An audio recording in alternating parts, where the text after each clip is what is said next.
नमस्कार दोस्तों, बाजार हाट न्यूज़ चैनल के एक नए एपिसोड में आप लोगों का बहुत बहुत स्वागत है। दोस्तों, तारीख है 17 अक्टूबर 2021 और यहाँ पर वीकली पिक्स यानी कि शॉर्ट टर्म कॉल लेकर आपके सामने हाजिर हूँ। 3 शॉर्ट टर्म कॉल, 3 स्टॉक्स जिसमें आप positionally short term swing trading करके एक अच्छा पैसा बनाने की कोशिश कर सकते हैं। अगर वो लेवल ब्रीच होता है, लेवल आता है, सस्टेन करता है, ब्रेकआउट होता है तो आप बिल्कुल पोजीशन बना सकते हैं। लेकिन याद रखिए, कोई भी पर्सनल बाइंग सेलिंग की सलाह नहीं है, आप अपनी बिजनेस एनालिसिस कर लें, सिर्फ मेरे कहने पे मत लें। हालांकि आपने लोग जैसा कहते हैं कि सक्सेस रेशियो आपके स्विंग ट्रेडिंग कॉल्स का बहुत अच्छे हैं, वो अलग बात है। लेकिन जो ये पैसा आपका है ना, तो निर्णय भी आपका ही होगा, क्योंकि लॉस और प्रॉफिट दोनों ही आपको होने वाला है, मुझे नहीं। मैंने तो जो होना है मैं आपको अपने लेवल बताऊँगा, अपने व्यू बताऊँगा। मैं बता रहा हूँ कि मुझे इस लेवल पर अच्छा लग रहा है, तो आप अपनी बिजनेस एनालिसिस ज़रूर कर लें। तो चलिए शुरुआत करता हूँ वीकली पिक्स में। 3 स्टॉक्स बताऊंगा, तीनों को एक एक करके समझने की कोशिश करेंगे कि क्यों आखिर इस स्टॉक्स को मैंने लिया है। पहले रीज़न समझेंगे, अगर रीज़न क्लियर होगा तो विज़न अपने आप क्लियर हो जाएगा। तो रीज़न और विज़न के साथ शुरुआत करते हैं। तो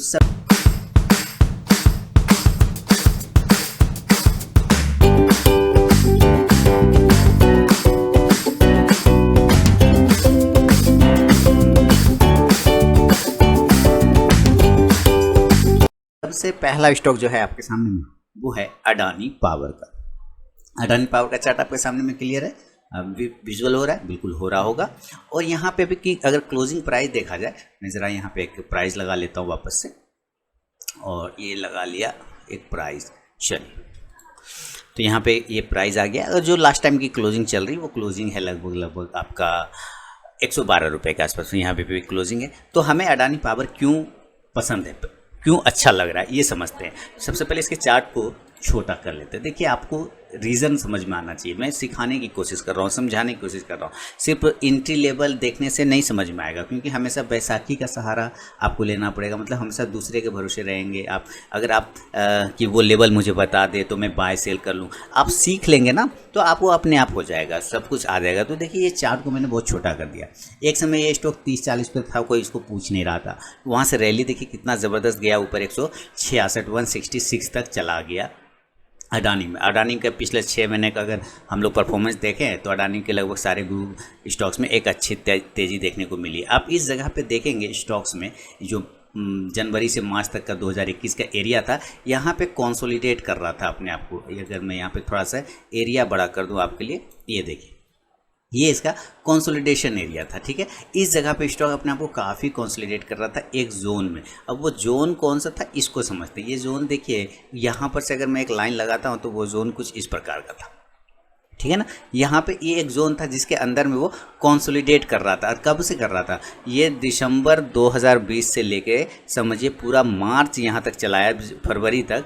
पूरा फरवरी इसने एक ही रेंज में ट्रेड किया, ज़्यादा थोड़ा ऊपर जाए थोड़ा नीचे, इस तरह से ट्रेड करता हुआ ये स्टॉक चल रहा था। लेकिन अप ट्रेंड में था। अप ट्रेंड में इसलिए था क्योंकि ये हर वक्त एक बार ये हायर लो बना रहा था, यानी हायर लो, यानी एक बार यहाँ लो बनाया, उससे ऊंचा लो यहाँ बनाया, उससे ऊंचा लो यहाँ बना, हाई लो यहाँ बना, फिर एक हाई लो यहाँ। इसको कहते हैं हायर लो। हायर लो जो होते हैं ना, तो स्टॉक्स अप ट्रेंड में होता है। क्या होता है, स्टॉक अप ट्रेंड में होता है। तो आप देखें इस तरह से ये हायर लो बनाते हुए ऊपर की साइड में जा रहा था। बिल्कुल जा रहा है, नज़र आ रहा है आपको, बिल्कुल क्लियर नज़र आ रहा है। देखिए, आपको समझ में आना चाहिए पैसा बनता है, लेकिन आपको कैसे बनाना है ये आपको चीज़ों को चार्ट पे जाके समझ के तब आपको एंट्री कहाँ होनी है, क्योंकि चार्ट हमें एंट्री पॉइंट और एग्जिट पॉइंट बताता है। बाकी न्यूज़ तो आता और जाता रहता है, अच्छा और ख़राब न्यूज़ हमेशा मार्केट में चलता रहता है। आपको एंट्री एग्जिट आपकी पता होना चाहिए, ताकि आपका हमेशा बैंक में अकाउंट में पैसा आता रहे, मार्केट से पैसा आप कमाते रहे। अभी देखिए, ये अप ट्रेंड के सिग्नल तो इसने दे दी, लेकिन यहाँ पर से एक बड़ा रिजेक्शन पॉइंट भी था। देखिए, मैं एक स्टॉक की पूरी एनालिसिस करके आपको बता रहा हूँ, बाकी 2 स्टॉक्स के मैं सिर्फ लेवल बता दूंगा, क्योंकि चीज़ें फिर उसी तरह से काम करेगी। यहाँ पे देखिए, फिर इसने कहीं रिजेक्शन पॉइंट भी तैयार कर लिया था अपने आप को। देख रहे हैं रिजेक्शन पॉइंट, तो बिल्कुल आपको नज़र आ रहा होगा। अगर ये रिजेक्शन पॉइंट को देखें तो यहाँ से कहीं ना कहीं ये बता रहा था कि इसी जगह पे ये वापस से रिजेक्ट करना चाहिए। अगर इसके पास से टकरा के गिरता है तो टकराया, लेकिन रिजेक्शन नहीं मिला, रुक गया वहाँ पे। क्या हुआ, स्टॉक रुक गया, ऊपर नहीं जा पाया। देख रहे ना, बिल्कुल रिस्पेक्ट दिया, सम्मान दिया, रुक गया वहाँ पे। और रुकने के बाद अगले दिन गैप अप ओपन हुआ और उसके ऊपर क्लोज कर गया। इसका मतलब यहाँ से स्टॉक्स ने क्या किया, अप ट्रेंड का नया सिग्नल जनरेट किया। यहाँ से स्टॉक ने क्या किया, अप साइड का, अप ट्रेंड का एक नया सिग्नल यहाँ से जनरेट किया। उसके बाद देखिए अगले दिन एक ऐसी मारुबोजो कैंडल बनी जो इस पूरे कैंडल को अपने अंदर ले लिया, अपने अंदर इंगल्फ कर लिया, अप साइड में ही क्लोजिंग किया। और इसकी क्लोजिंग देखेंगे तो बिल्कुल हाई बराबर था। इस कैंडल की क्लोजिंग और हाई बिल्कुल बराबर है, दोनों इक्वल है, यानी काफ़ी तेज़ आपको यहाँ पर एक मूवमेंट बायर की तरफ से देखने को मिला और मार्केट ने भी एक अच्छे वॉल्यूम के साथ पार्टिसिपेट किया। तो यहाँ तक तो आपको ये समझ में आ गया कि ये हमारा मार्च दिसंबर से लेकर फरवरी तक का ये डेटा था, जिसको ये ब्रेकआउट करके अपसाइड में गया और वहाँ से फिर आपको ये रैली, नई रैली देखने को मिली। आप देख रहे हैं यहाँ से एकदम रॉकेट के जैसा स्टॉक ऊपर गया, यहाँ से गया ना। तो वहाँ से एक हाई लगाया कितने का, तो हाई 110 रुपये का लगाया। तो एक छोटा सा एक लेवल यहाँ पे हमें ऐसे करके लाइन लगा देंगे 110 रुपये, यानी अब हमें ये पता चल गया कि 110 रुपये एक अब इसका अगला रेजिस्टेंस लेवल बन गया। लेकिन स्टॉक्स ने अपने उस बिहेवियर को नहीं छोड़ा, हायर लो बनाने वाला। ध्यान से देखिए, आपको हायर लो बनते हुए नज़र आ रहे होंगे, बिल्कुल आ रहे हैं ना। ये हायर लो देखिए, फिर से यहाँ लो बनाया, दूसरा लो यहाँ बनाया। इसका मतलब क्या, स्टॉक अभी भी किस ट्रेंड में था, तो अप ट्रेंड में था। यहाँ से देख रहे हैं बिल्कुल ये। अब ये हमें पता चल गया कि इस प्राइस पर ही फिर एक बार ये इसको रिजेक्शन मिलना चाहिए। अगर इसके ऊपर सस्टेन कर जाएगा तो एक ब्रेकआउट बनेगा। तो आप देखेंगे इस प्राइस के ऊपर यहाँ ये सस्टेन कर गया। इसका मतलब क्या है कि स्टॉक्स अब वापस से एक नई रैली देने को तैयार है, क्योंकि हिस्ट्री रिपीट किया मार्केट में। अब इतिहास अपने आप को दोहराया। इतिहास कैसे दोहराता है, मैं बार बार कहता हूँ, हिस्ट्री अपने आप को रिपीट करता है। यहाँ पे देखिए सेम चीज़ बना, उसके ऊपर सस्टेन किया तो ऊपर की साइड में भागा। तो हिस्ट्री क्या बोल रहा है, ये अप ट्रेंड में जा रहा है और यहाँ से अगर ये अपने पिछले रेजिस्टेंस जोन को अगर सस्टेन करेगा ऊपर में तो ऊपर की साइड में भागेगा। उसी तरह से यहाँ से फिर ये ऊपर गया और ये रेजिस्टेंस जोन के ऊपर सस्टेन किया तो फिर ऊपर की तरफ भाग गया। क्लियर आ गया ना। तो आप देख रहे हैं किस तरह से हिस्ट्री रिपीट करते हुए अपने आप को चलता चला जा रहा है। तो हमेशा वन साइड कभी भी प्ले करने की कोशिश ना करें, आपका व्यू हमेशा क्लियर होना चाहिए। अब देखिए ये इस तरह से फिर आगे मैं बढ़ाता हूँ तो पता चला कि यहाँ से जो ये अप साइड में गया, एक नया हाई 166 के आसपास का लगाया, जो मैं यहाँ पे लाइन लगा दे रहा हूँ, वहाँ से स्टॉक्स गिरा तो अपने इसी ट्रेंड लाइन के पास में आके अपने आप को सस्टेन करेगा तो बिल्कुल क्या। लेकिन अगर इस ट्रेंड लाइन के नीचे सस्टेन करने लगेगा तो ये कमज़ोर हो जाएगा, जो कि आप देखें नीचे क्लोजिंग दिया है इस जगह पे। मैं आपको थोड़ा जूम करके दिखाता हूँ। नीचे इस जगह पे आप देखेंगे तो बिल्कुल इस ट्रेंड लाइन के नीचे में इसने क्लोज कर दिया। क्लोजिंग करने के बाद क्या हुआ कि ये कमज़ोर हो गया। आप देखें बिल्कुल ये क्लोज ऊपर से नीचे आया, यहाँ पे क्लोज नीचे किया तो कमज़ोर हो गया और स्टॉक उसके बाद धड़ाधड़ नीचे गिरता चला आया। फिर स्टॉक्स ने एक नया लो बनाया 70 रुपये का, 70 के आसपास का एक स्टॉक ने नया लो को क्रिएट किया और वहाँ से वापस नई जर्नी स्टार्ट किया। तो ये जो 70 रुपये का लो बनाया ना, क्या ऐसे ही बना दिया, इसके पीछे भी कोई कारण था? बिल्कुल, हमेशा रीज़न होते हैं, इसलिए मैं कहता हूँ कि रीज़न और विज़न इसको नोट रखिए। यहाँ पे आप देखेंगे जब मैंने यहाँ पे लाइन लगा तो आपको पता चलेगा अच्छा यही प्राइस तो इसका इंपॉर्टेंट गैप ऑफ ओपनिंग था, जिसके बाद इसने एक नई रैली दिखाई थी, यानी ये इसका इंपॉर्टेंट सपोर्ट बन गया। क्लियर हो गया ना। वहाँ से फिर अपसाइड में गया। तो इस तरह से हम क्या देख रहे हैं कि फिर से हिस्ट्री अपने आप को क्या कर रहा है, एक हायर लो पैटर्न में ट्रेड करने की कोशिश कर रहा है। हायर लो माने ऊपर की साइड में, जैसे पीछे साइड में किया मैंने आपको दिखाया ना, पीछे में ये ट्रेंड लाइन, पीछे में ये दिखाया ट्रेंड लाइन, फिर यहाँ पर ट्रेंड लाइन, फिर अब वही चीज़ यहाँ क्लियर।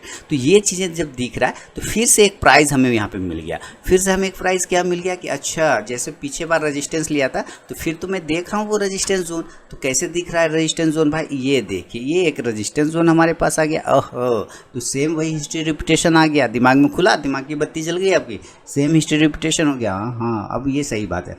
और इसके बाद यहाँ देखने तो समझ में क्या आया कि हमारे लिए फिर से हिस्ट्री को रिपीट कर रहा है अडानी पावर। और उसके बाद अगर आप देखेंगे तो एक ट्रेंड लाइन का यहाँ पे रेजिस्टेंस था, उस ट्रेंड लाइन के रेजिस्टेंस को भी इसने ब्रेकआउट कर दिया था। देखिए ध्यान से, है ना, यहाँ पे रेजिस्टेंस, फिर यहाँ पे जब ये ऊपर ब्रेकआउट गया उसी ट्रेंड लाइन का सपोर्ट लेके फिर से बाउंस करने की कोशिश कर रहा है, यानी कि वापस से हिस्ट्री रिपीटेशन करने की कोशिश कर रहा है अडानी पावर। इसलिए आपको अडानी पावर मैंने बताया, तो हम लोग उसको खरीदने की कोशिश कर, उम्मीद करता हूँ समझ में बिल्कुल आ गया होगा कि क्यों सिलेक्शन लिया गया। अभी देखिए हम इसमें अगर अलग अलग चीज़ें देखें तो नीचे आपको RSI लगा हुआ दिख रहा होगा, दिख रहा है RSI 68 के आसपास में ट्रेड कर रहा है। आप लोग और भी इंडिकेटर फॉलो करते हैं, मैं ज़्यादा मैं लगभग इंडिकेटर फॉलो नहीं करता हूँ, मैं सिर्फ एक आध मूविंग एवरेज को देखता हूँ, वो भी आपको हमेशा मेरे चार्ट पे नज़र आता ही होगा, एक 200 डे का एक्सपोनेंशियल मूविंग एवरेज। मैं इंडिकेटर फॉलो ही नहीं करता ज़्यादातर, ठीक है। सिर्फ चार्ट को फॉलो करता हूँ, प्राइस को देख लेता हूँ, चार्ट को देख लेता हूँ, चार्ट जो बता रहा है, जैसे ये चार्ट बता रहा है तो उस हिसाब से ट्रेड करने की कोशिश करता हूँ। अब यहाँ पे देखिए मैंने आप लोगों के लिए वॉल्यूम और RSI लगा हुआ है, वॉल्यूम ठीक ठाक है, मैं यहाँ पे बदल देता हूँ। आप कहेंगे भाई MACD भी दिखा देते तो अच्छा रहता, तो देखिए मैं यहाँ पे RSI और MACD दिखा दे रहा हूँ। ये है ऊपर RSI जो कि 68 के आसपास में आ रहा है, और ये नीचे में जो है वो MACD लगा हुआ है। MACD क्रॉस ओवर कर चुका है, यहाँ पर आपको दिख रहा है, बिल्कुल क्रॉस ओवर कर चुका है। आपको मैं यहाँ पर दिखाता हूँ, देखिए क्रॉस ओवर कर चुका है, क्रॉस ओवर करके ऊपर जाने की कोशिश कर रहा है। तो यानी दोनों ही चीज़ें यहाँ पे पॉजिटिव दिखाई दे रहा है। अगर आपको ये लेना है, मूविंग एवरेज लेना है, तो आपको मैं मूविंग एवरेज लगा दे रहा हूँ। देखिए नीचे की साइड में यहाँ पे मूविंग एवरेज लगा दिया मैंने, 2 मूविंग एवरेज। थोड़ा सा डीप कर देता हूँ मूविंग एवरेज को ना, ताकि आपको दिक्कत ना हो। थिकनेस बढ़ा देता हूँ, या चलिए एक लगा दिया इसका, और इसका भी थिकनेस बढ़ा देता हूँ। ये हो गया ओके। देखिए ये आगे ये ग्रीन कलर, ये है 10 डे का एक्सपोनेंशियल मूविंग एवरेज। कितना? 10 दिनों का एक्सपोनेंशियल मूविंग एवरेज। एक और मिलेगा रेड वाला, इसको भी मैं चेंज कर देता हूँ तो आपको यहाँ पे दिख जाएगा। मैं थिकनेस बढ़ा देता हूँ, थिकनेस बढ़ गया, और ओके। अब ये एक रेड कलर की एक्सपोनेंशियल मूविंग एवरेज दिख रही होगी, ये है 50 डे का एक्सपोनेंशियल मूविंग एवरेज, यानी 10 और 50 दिन, यानी 2 छोटे मूविंग एवरेज को, और एक हर्डल जो 50 डे का होता है वो थोड़ा सा हर्डल माना जाता है, उसको इसने क्लोज कर दिया अप साइड में। यानी आप टेक्निकल देख लें तो भी सही है, इंडिकेटर वाइज देखें तो भी सही, कहीं कोई इसमें दिक्कत वाली बात नज़र ही फिलहाल तो नहीं आ रही है। बिल्कुल साफ सुथरा चलता हुआ दिखाई दे रहा है आपका ये अडानी पावर। तो अब अडानी पावर पे नज़र रखें, और इस हिसाब से आप इसमें पोजीशन बनाने की कोशिश कर सकते हैं। लेकिन पोजीशन किस लेवल पे बनाएंगे ये तो मैंने भी बताया ही नहीं, तो चलिए उसके लेवल मैं आपके सामने लिख देता हूँ। पहले वीडियो को लाइक करना चाहें तो ज़रूर कर सकते हैं। काफ़ी उम्मीद करता हूँ जिस तरह से मैंने समझा के बताया वो चीज़ें आपको समझ में क्लियर आ गया होगा। तो उसके लिए तो एक लाइक बनता ही है, मोटिवेशन भी मेरा मिलेगा। हम लोग खरीदेंगे अडानी पावर को जब 113 रुपये के ऊपर सस्टेन करेगा, बाय एबव 113। कितना?